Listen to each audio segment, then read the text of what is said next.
Hi, everyone, and welcome. My name is John St. Clair, and I'll be your moderator for today's discussion. Patient enrollment remains one of the biggest challenges in clinical research and one that continues to slow drug development across the industry. But despite major investment in recruitment, many studies still struggle to enroll on pace. As our panelists will discuss today, that's because the challenge often isn't finding patients, it's understanding why those patients never make it onto a study and what keeps even engaged investigators from enrolling them. Before we bring in our experts to unpack that, I'd like to remind everyone that we'll be taking questions from the audience throughout today's session. If you have a question, please drop it in the Q&A box below at any time. We'll have time at the end to address as many of these questions as we can. And we also encourage you to use the chat for any immediate reactions or comments as we go. Now, let's meet our panel. Dr. Murat Fudim is a cardiologist and advanced heart specialist at Duke Health, where he serves as an associate professor of medicine and member of the Duke Clinical Research Institute. His research explores innovative therapies and diagnostic strategies for patients with heart failure, including mechanical assist devices and transplantation.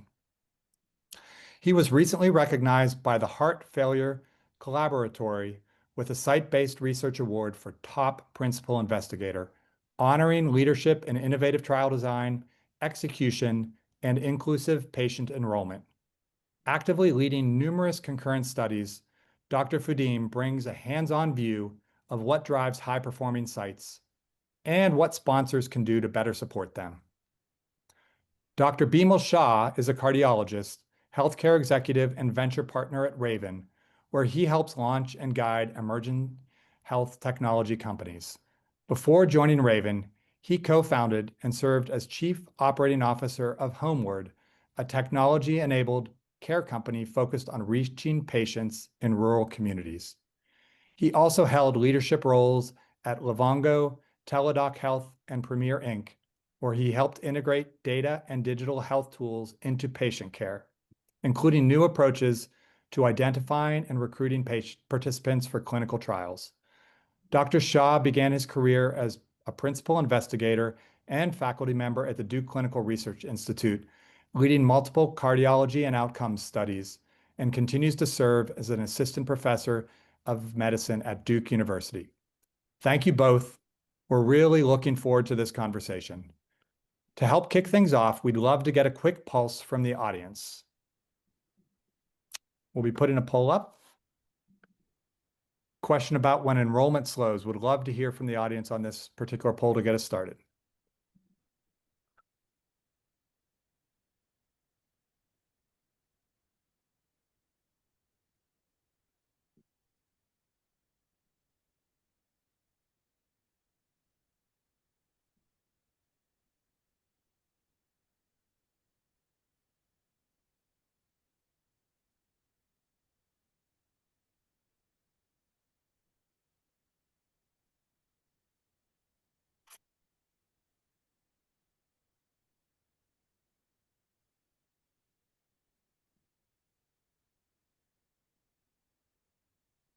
Thanks, everyone. That's given us some really helpful context here.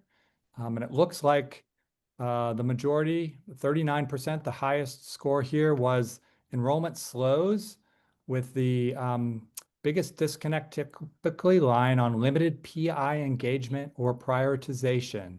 That is a great answer from this poll, I think, for the topic at hand today.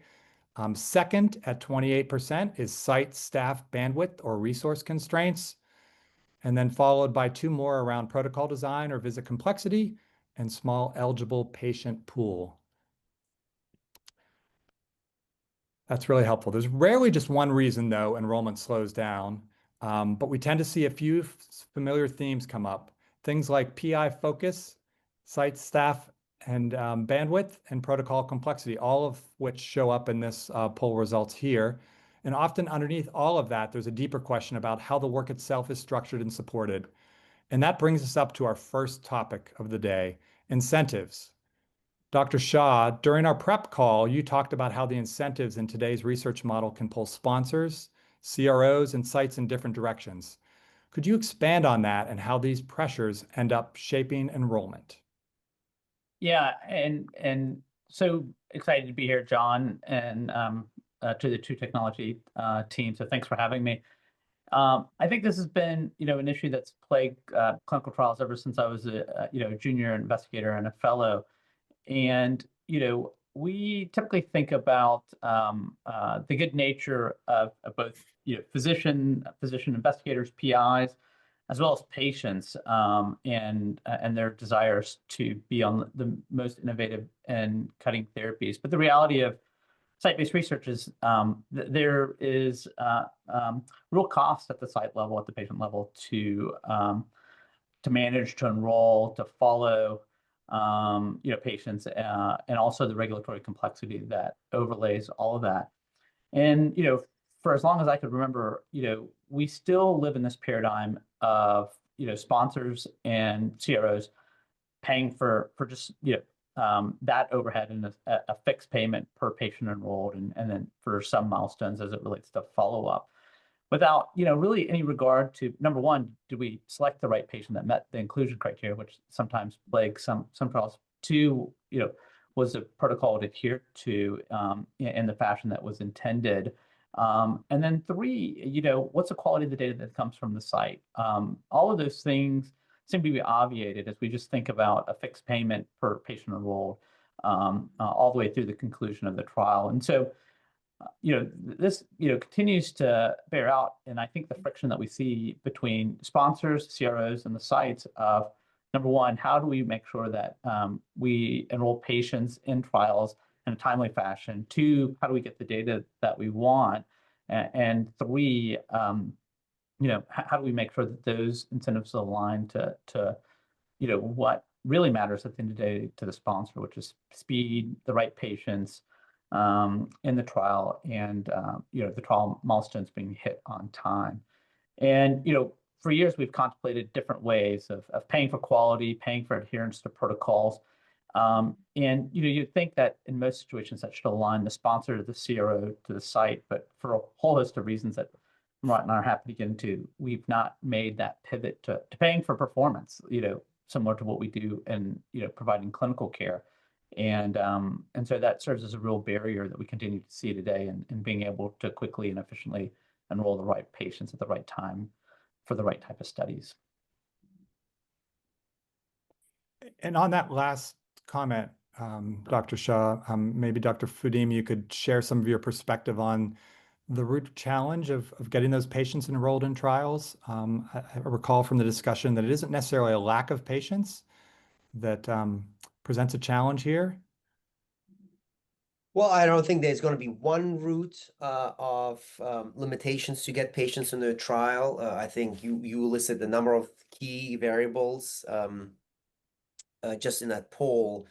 Maybe the top two or three is it is certainly bandwidth of the system to enroll patients. I mean, I'll just give you an example. For our research group, which is large, we have 45 staff members just in the Heart Center research group that I help lead. In that one, we are 5 short. Now, what does that mean to be 5 FTEs short on site staff? Well, that means that every coordinator has 5 trials that they are assigned to as primary coordinator or have a significant backup role. That also means that they're carrying a volume load of, I don't know, 50, 100 patients that I have to regularly follow up. It's like a patient panel. And often they cannot keep up with the existing research needs to then enroll new patients. So sometimes the infrastructure does not depend only on the PI, sub-Is, and to be able to identify patients, but actually to carry the load through the entirety of the research process, aka the follow-up. So that's one very, very important limitation. And I think because research has become so intertwined in who has to be contributing to it, I just did a site initiation visit on an iron study, infusion clinic. Where are you going to infuse it? Who's going to be the coordinator? Who's the PI? Who's the co-I? What's the referral pathway? And each of those things breaks down in the course of a clinical trial. Then you have stagnation enrollment. Now, PI engagement was identified, which is, made me chuckle a little bit. I think it's true that PI engagement, not necessarily the negative predictor, but certainly is a positive predictor of highs enrollments. If you have an engaged PI, you're likely going to have a very good trial, but it does not mean that the absence thereof also automatically means that you're going to have a poor performing trial, because trials are very different. Some trials are large clinical trials that do not require the hands-on approach by PI, sub-I. It can be EMR-based searches. There's a low touch to get patients into the trial. Decentralized clinical trials, this is of course less so for phase 1, phase 2 clinical trials, more so for phase 3, phase 4 clinical trials. But I think that those two are probably some of the two most important factors. I will not discredit, though, that certain protocols, even if designed with the best intentions, often fail once the rubber hits the road, and they don't end up being that frictionless as we thought. And the other criterion is also that you overestimate the prevalence of certain populations. You as a PI and as a company working with us, drug and device, that you think those patients should be in the system, but they might not be in the system where you think they are. I might actually not have them, even though I thought I had them, right? They might be in the pulmonary clinic, GI clinic, whatever it might be. And if I could pull on the string a little bit on the PI engagement that I think you said caused a smile or a chuckle a little bit. You're a PI who has quite a few concurrent studies. And so from your perspective and experience, how do you divide your time? How do you decide which ones get what attention? What are some of those factors and elements of being a PI on multiple studies across an active research center like yours? Yeah, it's a good question. So, probably 10 prospective randomized controlled trials going on right now just for one patient population that I have, the heart failure with preserved ejection fraction. That's a heart failure subgroup that I'm interested in. So with that in place, why would you choose a patient that would qualify for each of those 10 trials, meeting the same inclusion and exclusion criteria? How do you decide what to bucket them? Well, typically it's like with shiny objects. The new iPhone comes out, you want to have that new iPhone. You tend to enroll pretty well in early new trials. It's exciting. It's a new drug. So trials that take longer, you start having a little trial fatigue, we call it. You do less enrollment in trials that take 3, 4, 5 years. I have those trials too. Enrollment period alone, compared to those that are, gangbusters. You got to get them in 2, 3 months. I have a trial that just opened up yesterday. And I'm told I have 1 month time to get up to 5 patients in. Now, I'm going to be a lot more excited, and I've certainly spent more time yesterday getting patients into that trial because, the 3, 4 year enrollment, I will have enough time to get them. So that's one criteria. Some of them have different urgency than others. 2, it's leadership engagement by leadership by a company of the PI. If the PI has a different engagement level with the study, the leadership, the CRO, the better the relationship, the greater the role the person has, the more likely they're going to participate and be a high enroller, guaranteed. The reverse is also true. If you make the PI and his team's life hard, CRCs, paperwork, the less likely they're going to be doing a great job for you. This is obviously just one of human behavior. I think these are sort of the learnings of how to prioritize one or the other. Yeah. John, if I can pull on that thread, if I'm right, just one little string further, taking the mic as the facilitator just for a second. Right, like even if you think about upstream to that, when you guys are deciding what trials to take on, right? Obviously, the great example for heart failure trials, there's no shortage of trials going on. But how do you take into consideration protocol design, time to enrollment, site payment? How does that filter in? And then have you ever looked at then what is that success criteria of your ability as a site or a PI to enroll? Take out the sort of the enrollment piece of it because you've already answered that, but the other components that align to number one, the interest on being a site for a trial, and then how does that carry through in your ability to be successful to enroll in that trial? I mean, you mentioned 100 excellent points, all of which need to be put into some form of matrix to make sense whether that trial is the right trial for the center. Not every trial will be the right trial. So let me tell you some of the criteria we put forward as leadership for this heart center. 1 of 3, so at least 2 criteria need to be met, ideally all 3, in order to be considered as a trial for our healthcare system. That is certainly a prime target for a lot of clinical trials, just given the size and the specialty population we have. 1, it needs to be scientifically sound, meaning what you propose should derive more benefit than harm and in an appropriate ratio. I always make the point that it's sort of a little bit silly criteria because it's clearly past FDA. Somebody threw money at this problem and tries to solve it. So clearly the science behind this drug or device is going to be sound enough. Otherwise, they wouldn't approach it. But sometimes you would be surprised. Something gets proposed is just too far out there. And we don't believe that this is going to be beneficial. We actually sort of take our own scientific evaluation and say this is not worth it. But it doesn't happen very often. One.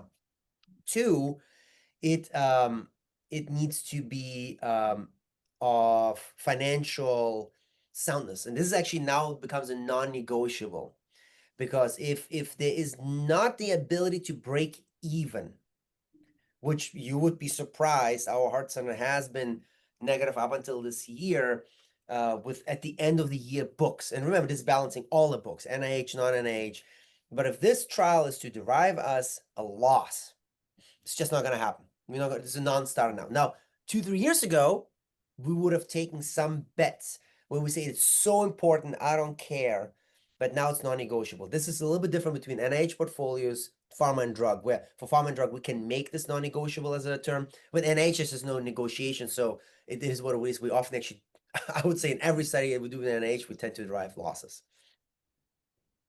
despite what the common belief is out there in the world. And then the third point is actually leadership opportunities. Now, I'm going to give you an example. The majority of the studies in the group, of course, is distributed amongst every of the 80 faculty members we have. If that faculty member has a direct involvement with the trial, leadership, conduct, or design, I have a harder time saying we shouldn't be doing this. So we're more likely to say we're going to do it. If we are one of 700 sites of this mega trial that's currently going on, and nobody has any relationship to this trial design, execution, any committee roles, it's 99.9% chance not even going to be a starter. Okay. Why? Because I have 30 trials in a portfolio. We need to evaluate whether we should go. So those are the three criteria where two have to be met, and the third one is ideally met as well. Now, Bimal mentioned a number of the additional factors, of course, is can we actually execute on this trial? Of course, if you don't have the right PI that was approached, you might want to find another PI who might just not have those patients in first place. That's where we say no. Sometimes the timeline expectations is very important as well. Our startup times tend to be on the longer side for healthcare systems. So if you have in mind a 3-month startup with a 6-month enrollment window, it's just not going to work for us. So we don't want to waste companies' time or NIH's time to do the startup with us if the windows don't line up. So we got to be honest about that discussion. So those are, I think, the other very common decision points. And then PI availability. If the PI is overburdened and there's no alternative good PI, then it might be a bad fit as well. Do we have the resources? Do we have the CRCs projected? Now, these things are projected. That's the other thing, Bimal.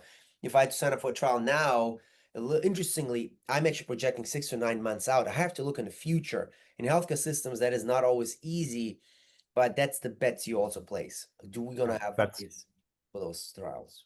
That's really insightful. Thanks for the question, Dr. Shah, and all of that discussion of some of those elements that are important for consideration of which trials you take on and how that succeeds and getting the enrollment and ultimately the success of the trial.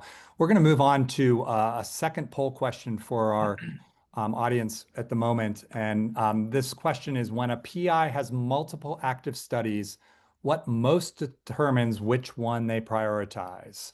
And we've talked a little bit about that already, but would love to hear from the audience here what their thoughts are. And then our panelists can talk a little bit more about what really drives the PI performance in these trials. So we'll give a few minutes to answer this question.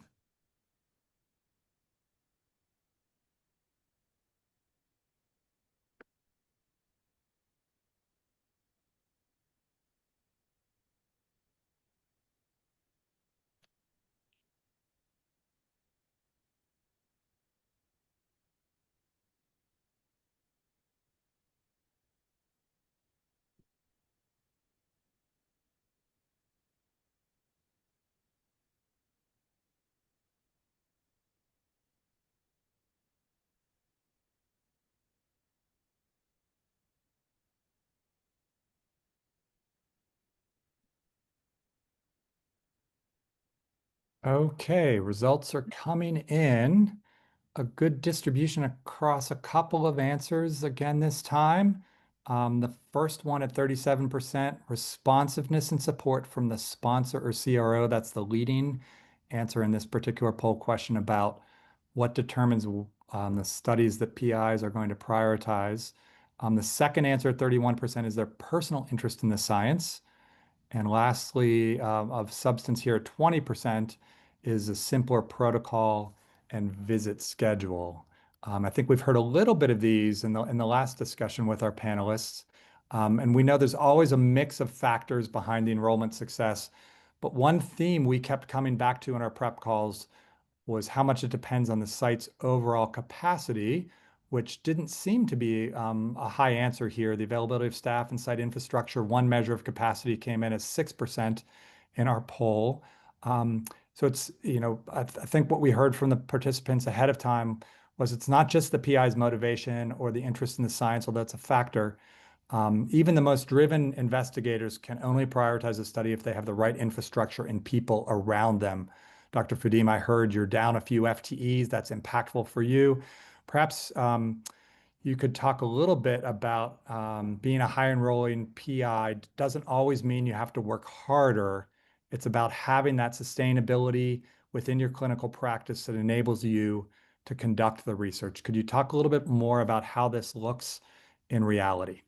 Yeah, I think so. Research is a team sport, and I think the team has sort of at least two layers to it. One is the PI, sub-I, co-I layers where you have a team of clinician investigators. Now, I would say in most cases, it is the single individual PI that's driving the show. Man or woman, it's gonna be 99% of the workload of driving the trial will be in that one person's lap. Now, this is so for the average trial. Again, some trials are so EMR driven, can be CRC-based screening, but the majority of trials that at least I participate in cardiovascular space tend to be referral-based, where the intervention is too complex to have them randomly be cold reached out by software, and then suddenly they're willing to undergo this 2-year-long commitment in a randomized blinded fashion. Okay, so that's one.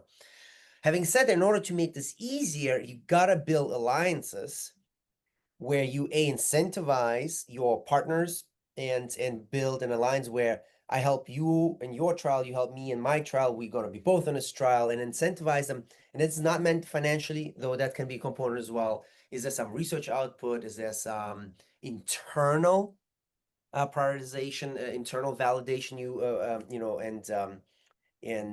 gratitude you can send people that does not have to be monetary or, by co-authorship. And I think that's something I try to promote, is that where we build a team, by the way, that does not have to be a physician. It is in many cases nurse practitioners, physician assistants, nurses that can be on that team. And then the second layer that makes it all possible, of course, that you have a deep bench in coordinators that are appropriately trained, motivated is very, very, very important, because you would be surprised what a motivated coordinator with the same hours in a day can achieve versus a non-motivated coordinator in the same hours of the day. And I think that we often neglect sort of the well-being and the happiness of our CRCs to the benefit of sort of very much so focusing on PIs, even though on paper, technically, they're the ones that have 99% of the burden. Having said that, if they have 20 patients that want to have screened tomorrow, and the coordinator is not motivated, not appropriately trained, not appropriately incentivized, it's just not gonna happen. That's the bottleneck right there. That's great.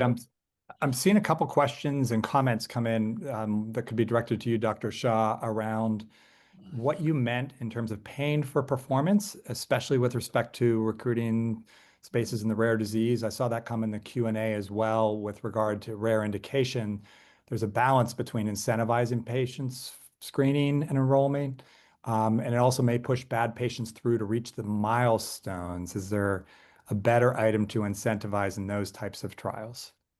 Yeah, I think it goes to the point that we've raised a little bit is we know that sometimes, certainly on the inclusion side, we get the right patients in, but in every trial there's a loss to follow-up, right? And there's a whole set of reasons for that. But once again, if you can see a patient from enrollment to the end of the study, right? Like, once again, there's milestone payments that get paid, but there is a lot of energy and effort to sites that are able to do that successfully, consistently, that should go into some sort of additional formula to incentivize them to make sure that they're spending the extra energy and effort, particularly in a resource-constrained environment that Murat described, to make sure that they're putting their best effort forward for that trial. The second is we know that there's data variability coming in from sites. We've known this for years.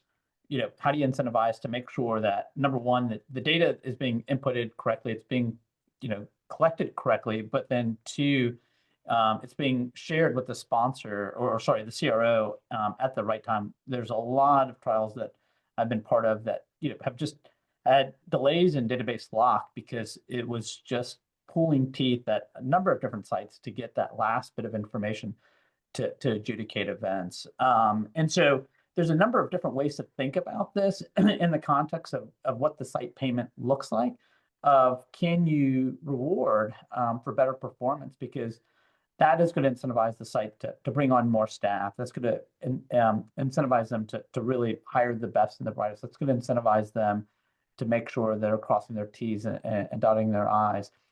It's a different way of thinking, but we consistently have shown in various parts of healthcare and outside of healthcare, like rewarding for the behaviors that we want to see definitely results in those outcomes that we desire, and also minimizes those things that continue to push delays in trials being done on time. And then the other part of this is that we also know sites take on a lot of trials that the big academic center or big health systems, there's a small set of trials that people have a lot of focus on, and then there's a huge tail of trials that just really fail to enroll meaningfully, and that's a big drag on the CRO and then hence on the sponsor. And so once again, if there's ability to motivate around smaller number of trials that are successful, there's probably different ways for the industry to rethink how it motivates maybe smaller number of sites, but that are much more productive and efficient, because there is a tangible ROI if those trials finish up early with clean data, in terms of getting those products onto market and generating sales and revenue for a company faster.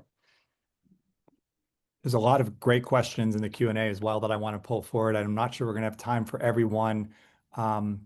Maybe we could just talk on the payment one more bit. Dr. Shah and Dr. Fudim, you just mentioned the payments as trials go on, especially the ones that are having trouble enrolling. Sponsors pay a lot of money to sites. And why is it that the sites then are still challenged to find the right staffing to manage the trials that come into their research center there? I'll start, and I'll Murat's he's in the weeds, owning the P&L for this, but you have to remember it's running a site-based organization is like running a business. So people are just one factor in that, right? Like they're not they're probably the number one cost driver, but there's a huge amount of other things that go into it, right? So we have to have financial systems to track payments. We need to have regulatory oversight, legal, IRB. There's a whole set of then space and facilities that have to be allocated that are no longer used to drive clinical revenue in the traditional sense of insurance payments. And that's just like, just at the start of it. But there is, even if we think about the IT issue of being able to, query our EMRs, right, that requires personnel to do that from our IT staff or dedicated personnel within the research organization to pull that information. So to think about it as the site, payments being to pay for the PI, the CRC, and then, some small payment that goes to the patient, I think is missing the picture that there's a whole set of infrastructure that has to support all of that in order to make them successful. Yeah, I'll layer on, I'll give you an example, a real world example where, well, if I pay you so much money for this trial to enroll 5, 10, 20 patients, you could carve out enough money to pay for a full coordinator, and we give you enough money to pay for the full coordinator for the 1.5 years you need them.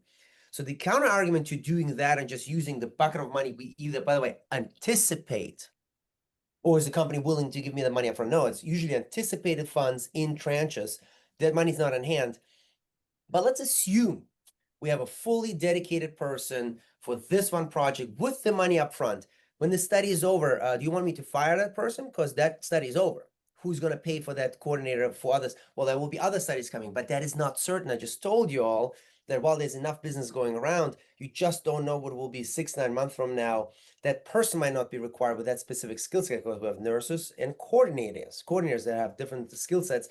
They're not always needed at the same degree. So unfortunately, most studies in most environments actually pay for a portion of a coordinator.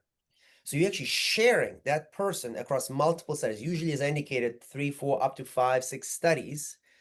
And that means that the idea of ownership, well, can't we just have one coordinator that is fully dedicated to studies, actually does not work like that in most studies. And we have 40 studies in this in our cluster, and 40 personnel that deal across them in different functions. That just shows you that there's a lot of sharing and cross covering going around.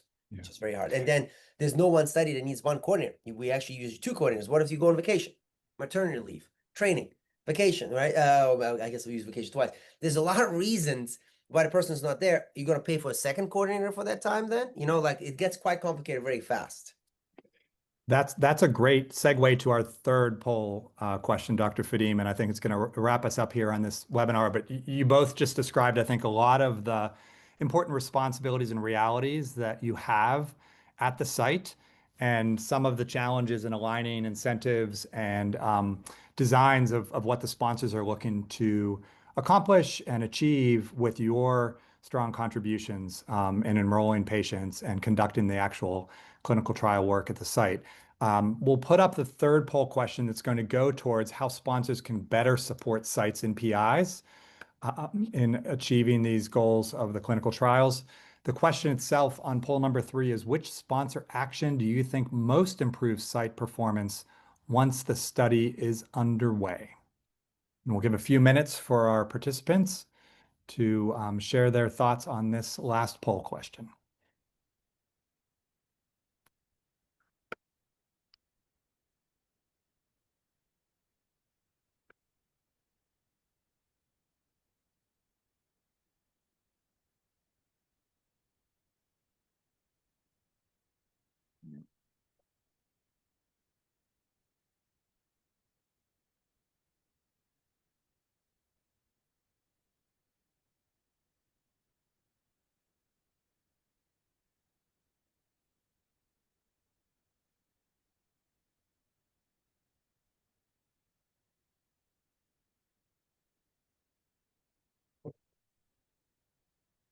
Thanks, everyone. Let's see. Really helpful to see where everyone's focused.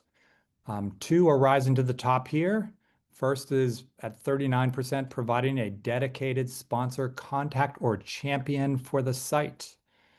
And then second at 29% is offering proactive, transparent visibility into study progress, so sites know where they stand. And then there were 2 that both came in at 14%, which is ensuring realistic protocol and data requirements and delivering timely payments and administrative support. Very, very insightful, and I think this is going to generate some great additional thoughts and conversation from our panelists. Throughout this conversation so far, we've really been talking about what's happening inside of the sites, but we know the sponsor side plays just as big a role in whether a study becomes a priority or not. So we'll close the webinar today by having our panelists talk about what sponsors can actually do to make it easier for the investigators and their teams to succeed. So I'll hand it off to our esteemed panelists here to bring us home with some thoughts around what sponsors can do to help. Right, you want to take that one? Yeah, I'll take that. this. So I think all the points raised were good. I think they were all correct. You want to have one dedicated contact. Actually, I was thinking about it a little bit. It applies for certain trials more so for others. So the larger the sponsor or the CRO or ARO chosen, the more variability there is in actually a contact person. You might have 3, 4 people you interact with, and it can get very frustrating to deal with a medical monitor, with the MSL, with the study leadership, and it's always somebody different, and also talking to different people at different times.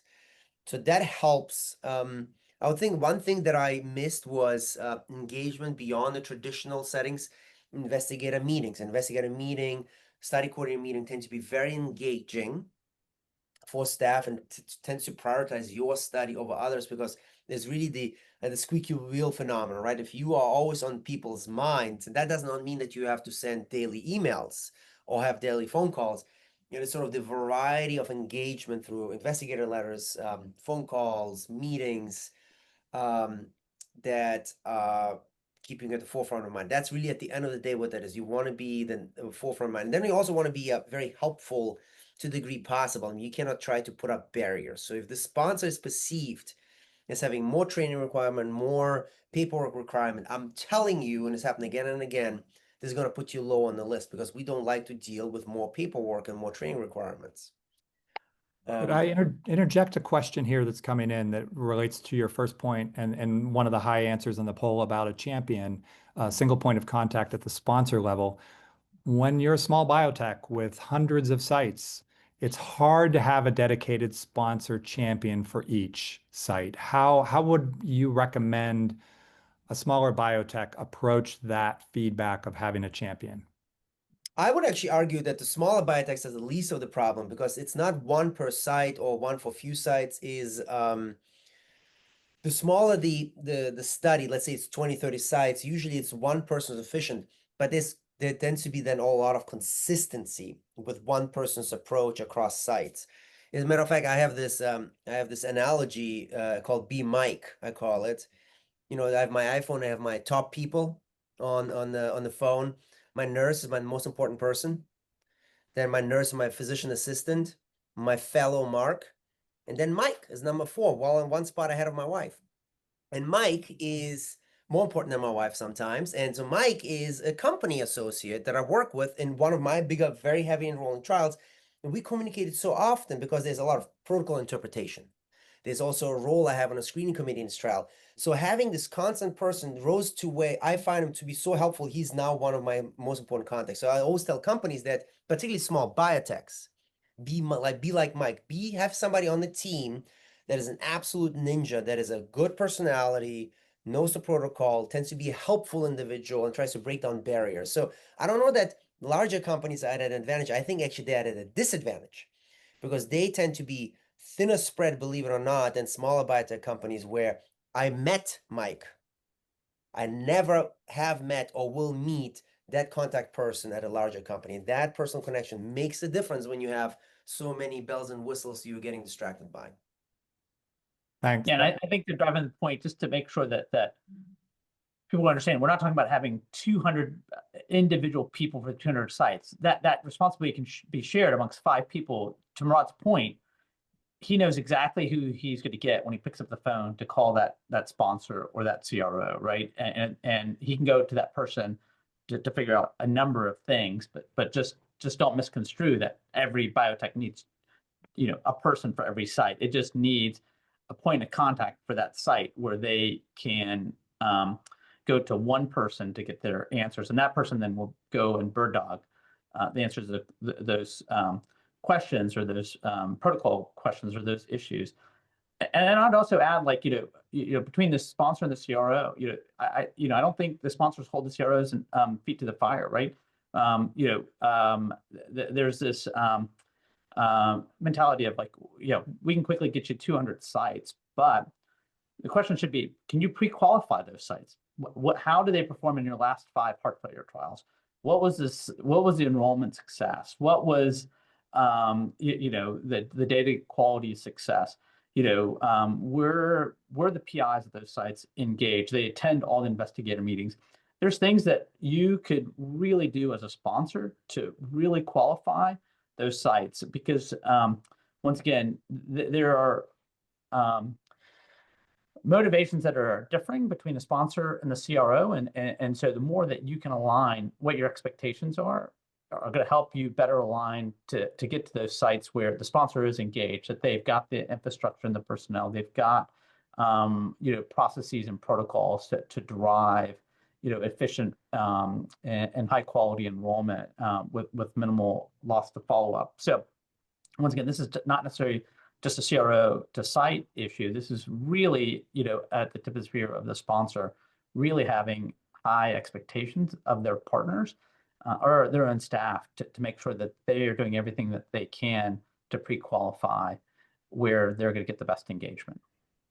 I think what I was just hearing you say, Dr. Shah, is some of those characteristics of successful sponsors that separate them from others. Would you summarize that a little bit more too? What makes a sponsor a really attractive sponsor from the site and the PI perspective? What separates them out from the others when it comes to selecting who you're going to work with and what's going to make a particular trial successful? Yeah, I think that's sort of what Murad said. Like, right, they understand the issues on the ground of who these patients are, what the traditional clinical workflow looks like. They've designed a protocol that, is not going to be onerous with onerous data collection requirements, with really clear clarity on the intervening visits and the data collection issues, as well as what the endpoints are that they're looking for. So, once again, the cleaner that you can make this trial and something that fits into the natural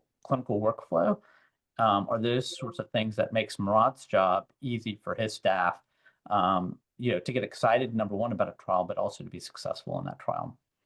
And then, as you said, candidly, number two is like, is it also commensurate to making sure that they can break even? Because at the end of the day, he's going to be held accountable to the opportunity cost of lost clinical revenue relative to running a trial and running patients through the clinic in a fashion that keeps the enterprise humming along. That's really helpful perspective. Thanks for that. And we've got a continuing kind of dynamic questions and comments coming in on the chat. We're running up against time in a little while here. Why don't I just put one more comment coming from the chat here to both of you. And this continues the discussion around the challenge of a small biotech, not necessarily having a contact person for every site, but to have contact people for the trial itself. Another participant put in here that it might be a good idea to introduce PI calls every 2 weeks, presenting biomarker data, discussing case studies, more interactive and motivating for site staff, including the PIs in these kinds of calls. And would love to just hear your thoughts and reactions to that idea that's coming up around this challenge of engagement with sites at the right level with the right people. Yeah, I think I'll take this one. I think that all of these strategies have been tried. Regular calls, it's yet another call you have to do, unfortunately. The scientific engagement. I think that putting the feet to the fire, as Ern mentioned earlier, of the CRO or ARO becomes also quite important. And the steering committee. If your steering committee is a committee that leans back and does not utilize their name, their personal connections to advance the trial and glue the investigator team together, big problem. If the CRO is just there to collect your money and collect the data rather than sort of the engaged investigator base, that's a problem. Because at the end of the day, it's all about PI and site engagement and innovative strategies that do evolve. We do fellow boot camps, again, plan programs that are innovative and not just the boring lecture type of approaches in setting of investigator meetings. There's a lot of different ways. There's the gamification of enrollments. You have competitions for the first place, prizes. There's so many things, but this comes from experience where nobody better than the combination of experienced CRO, ARO leadership together with the steering committee, which tend to be experienced individuals, to sort of come up with a strategy that fits that trial, fits that environment, fits the dynamic and the speed of that trial. Because certain strategies don't fit for a trial that is a 3-month enrollment window versus 5-year enrollment window. Different strategies need to be deployed, redeployed. And it's not an easy feat to run a clinical trial for sure. So I don't know that there's one perfect solution. All I can tell is a restaurant menu. And you will have to grab a number of different items to make that work for your trial. And then actually try copycat other trials that do well. What is it that they've done? And again, some of that is open secrets and some of those are not open secrets, that you need to try to figure out what works for trials. Well, it feels like we could go on for a lot longer, but we are running towards the end of our time here. I want to thank you both. This has been an incredibly insightful discussion, If there's one takeaway from today, it's that faster enrollment doesn't start with more recruitment necessarily. It starts with stronger alignment. You've each given us a lot of examples and brought to life some of those cases of alignment or opportunity for alignment. When sponsors understand what motivates investigators, build the right support structures, and invest in the relationship beyond that activation, they do give sites the capacity to perform at their best. So thank you again to Dr. Fudim and Dr. Shah for sharing their perspectives, and to everyone who joined us today. We'll be sending out the on-demand recording soon, and we hope to see you all at our next session from True Technologies. So thank you both, and thank you all for participating, and we really appreciate it. Thanks, Thank you. John. Thank you, Mal.